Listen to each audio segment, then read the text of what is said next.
it's an introduction that could take 20 to 30 minutes. But a guy out of Penn State, he was an NFL Rookie of the Year. He's a Super Bowl MVP, 9 consecutive Pro Bowls, rushed for over 12,120 yards, inducted into the Pro Football Hall of Fame.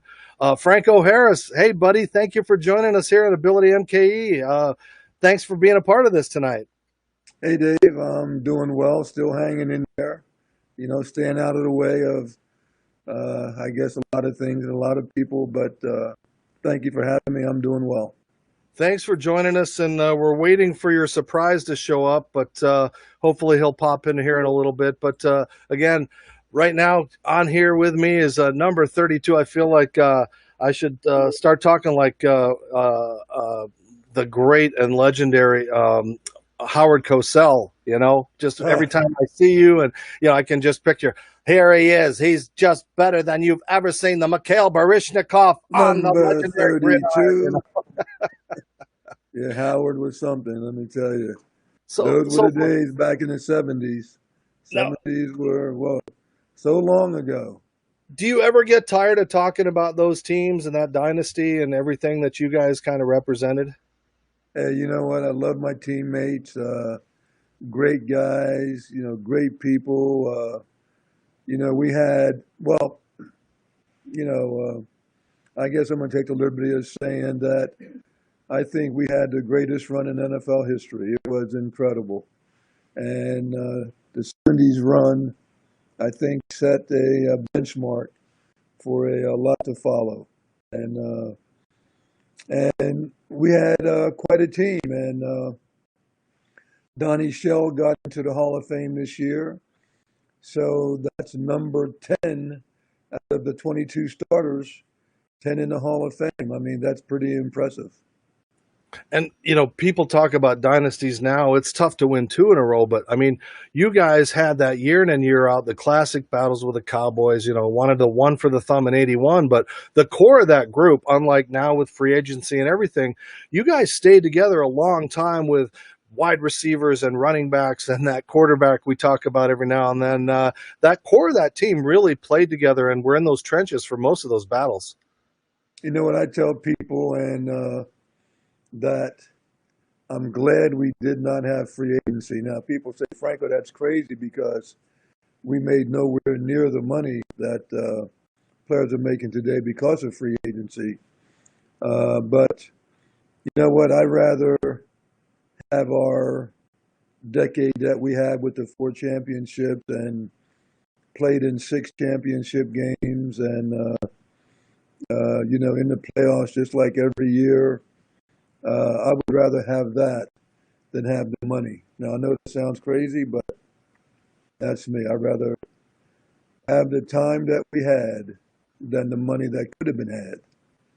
And in those days, you guys had, people don't realize that you guys sometimes in the off season would have to do things, jobs. And in fact, I remember one of the battles that you guys had against the Vikings in like a tug of war.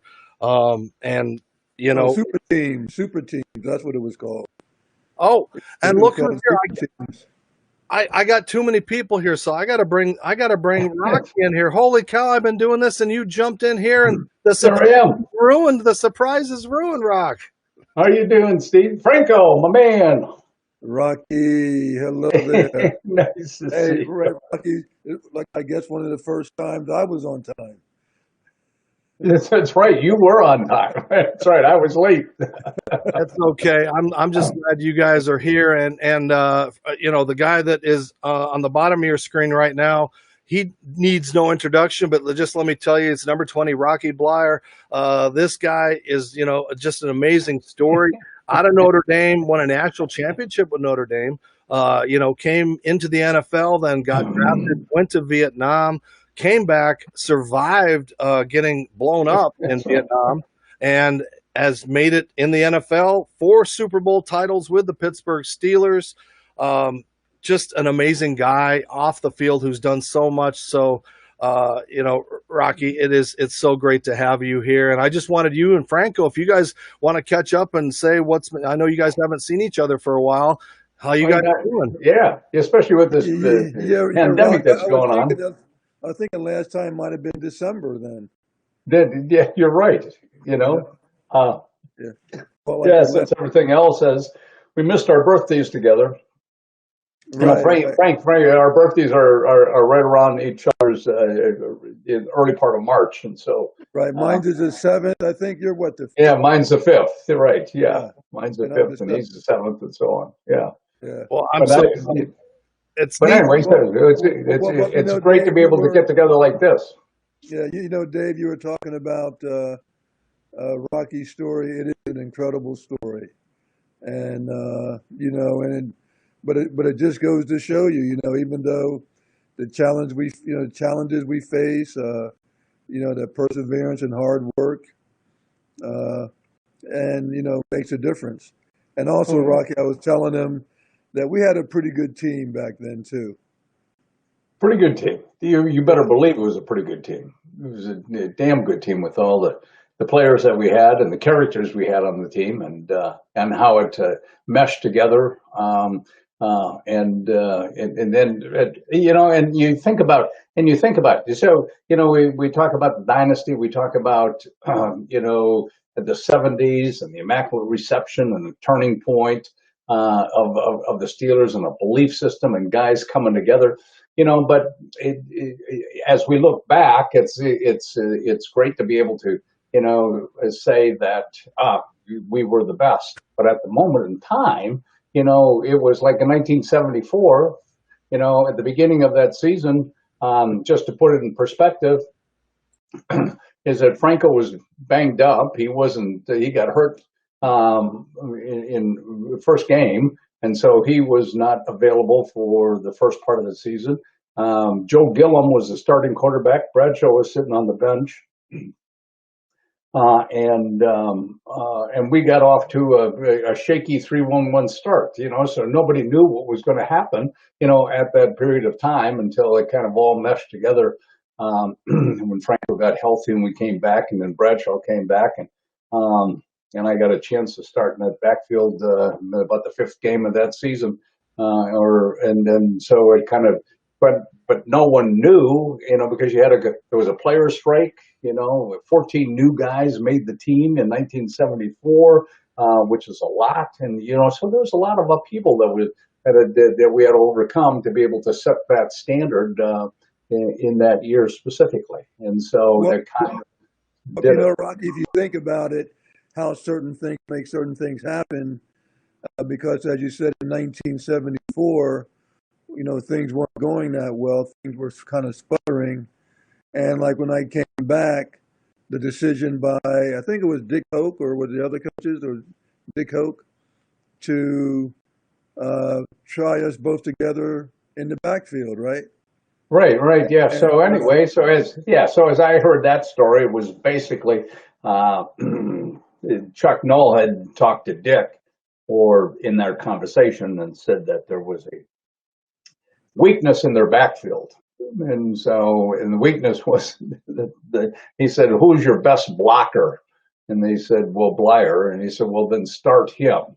wait, And wait, wait, so, wait, wait, wait, wait. When they asked that question, who's the best blocker? They didn't include well, you. actually, they said, "Who's your best runner?" But I didn't. Since you're on this program, and I didn't want to take that away from you, so I put best blocker in there because people would understand that. And And Franco, but Franco, but go what I ahead. do want to say that someone the other day was mentioning the 1976 season, and to me, I think that that season showed a lot. Really showed what we were made of.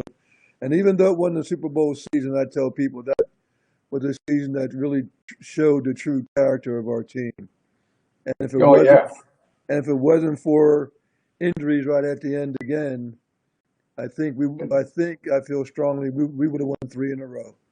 that's right. So and that's just to put things in perspective for the fans out there or people who are listening to this. We lost four of our first five games in 1976.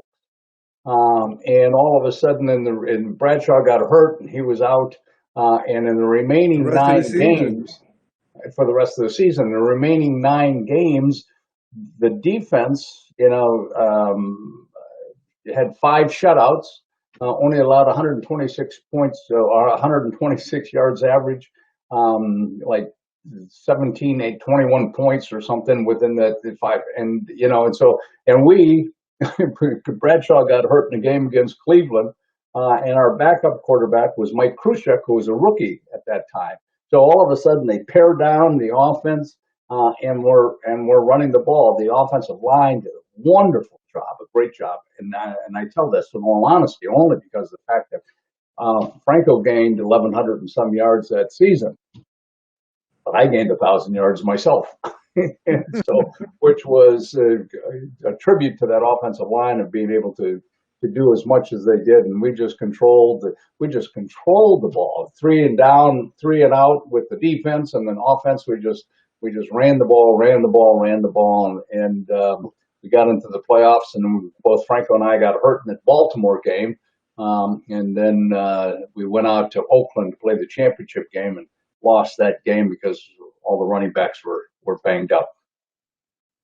Well, you guys, still are one of the most legendary tandems in football history. I mean, there aren't a lot of teams that had that power that you guys, and I'm just kind of curious, what with the ego of Terry and you guys taking all the balls and not getting any passes downfield for that guy whose ego sometimes people like to talk about and tease. But I mean, what was that like when, you guys knew that either one of you was going to carry the ball almost every single play?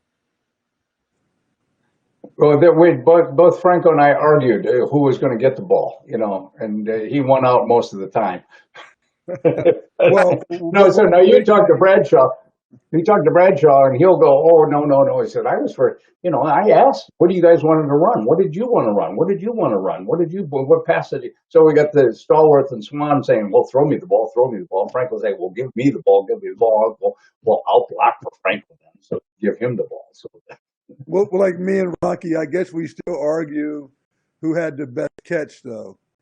You know what I mean? So there is no argument. You got the best. You got the best catch, as it was voted for the number one play in the 50 years of football history. Yes. I don't know, Rocky. You had a hell of a catch.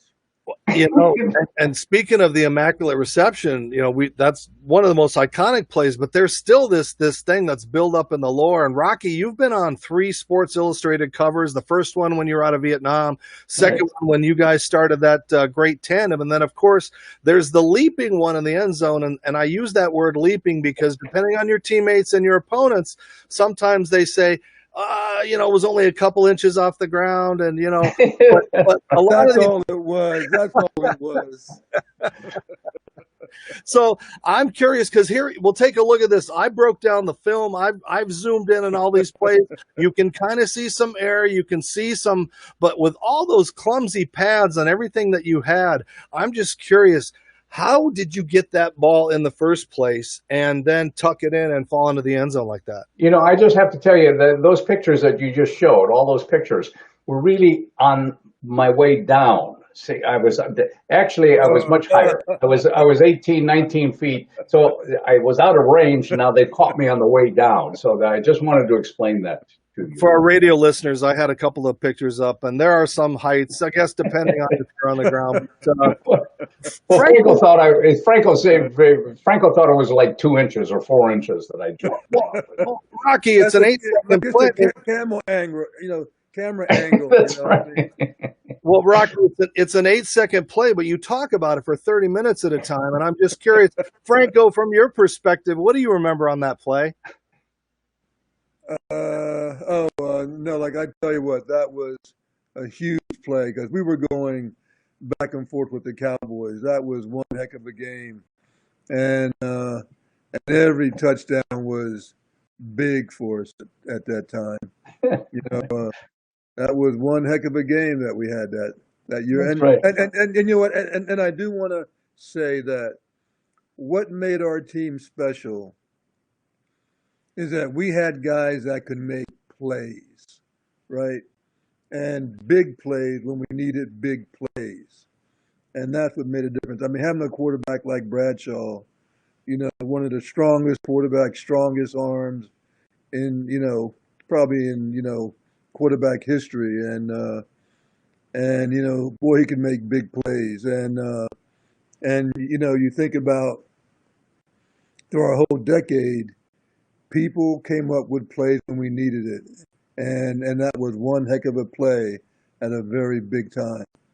you know, Dave, I have to share this with you. After all these years, and since you brought that play up, I was looking at the statistics of that game, because you kind of forget of what happens. You knew it was a big game, it was a Super Bowl game, blah blah blah, in there. And so I went back and I looked at because I thought, well, I really helped this team throughout. So I went through the statistics. Here's my statistics. I carried the ball twice for 2 yards, and I caught one pass, and that was it. That's all I did. And I'm on the cover of Sports Illustrated. Rocky, those 2 yards were big yards. They probably got us first downs, both of those carries. I don't think so. and then you got a touchdown for that. That's right. Catch. But here's the biggest play that took place in that game, which was that the Cowboys, being the Cowboys, having the ability to score and come back.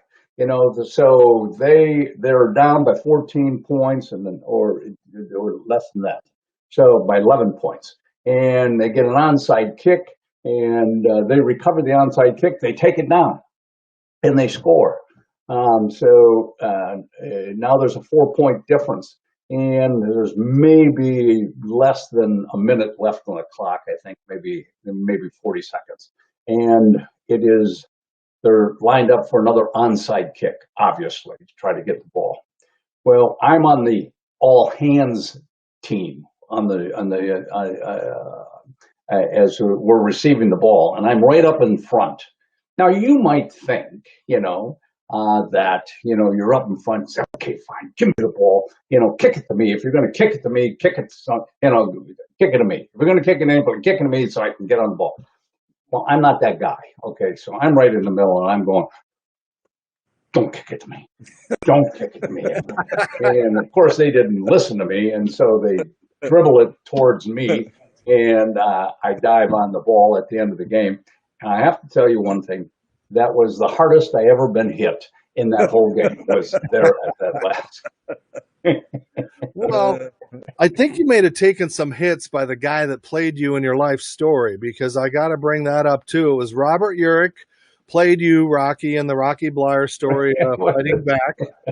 And it was that ABC, movie of the week, but still had some fun. He had, I think, Art Carney was the owner of the Steelers, and right, yeah. And I just was wondering your memories of that movie, and Franco. If you had to Siskel and Ebert that movie, what would be your thoughts on that movie? Oh no, I enjoyed it. Why? Because it wasn't about him. That's right. So Robert Urich, who was at that time very popular as an actor, and then was playing Dan Tana on television. Actually, was born and raised in Toronto, Ohio, which is not far from outside of Pittsburgh. And they played football in high school, and then his high school football coach went down to take an assistant job at Florida State, and so he got a scholarship to play center at Florida State, and he went down there, and but like a lot of stories, he got hurt his freshman year, and still had the scholarship, but then went into acting. But anyway, so I always thought, is that he was perfect, because that's how I see myself. Now I don't know what you guys see, or what the populace see. That's how I see myself: tall, good looking, a lot of hair. So so that's why we got him to play. I'm just curious what the guys thought, Franco, when you guys may have watched the movie or sat around. No, they couldn't think anything, because I had them in the movie. They were all in the movie somewhere. So they had Everybody had a role somewhere in there, so they couldn't say anything bad about it. Well, I mean, Rocky had a movie. Rocky did his one-man show and did a wonderful job with that. So, Rocky's become quite the star. That's the only thing I have. Got a movie, could do the play. Well, Franco, I know you got to get out of here, Okay. and I want to thank you for joining us. Do you have one Rocky memory that you could tell that's not, R-rated or something, that you just one of those Rockies that was he was Rocky before Rocky? That's right. No, like I just want to say, a great teammate. Always enjoy being around Rocky. We have time to share for lunch and dinner and that sort of stuff. It's it's always great. Always great to be with him, and great teammate, great friend.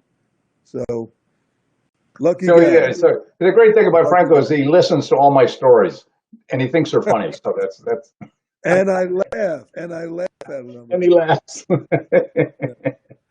Well, thank you, Franco, for joining us on Ability Hey, MP Rocky, now. nice And to see you. Same Nice here. to see you, Rock.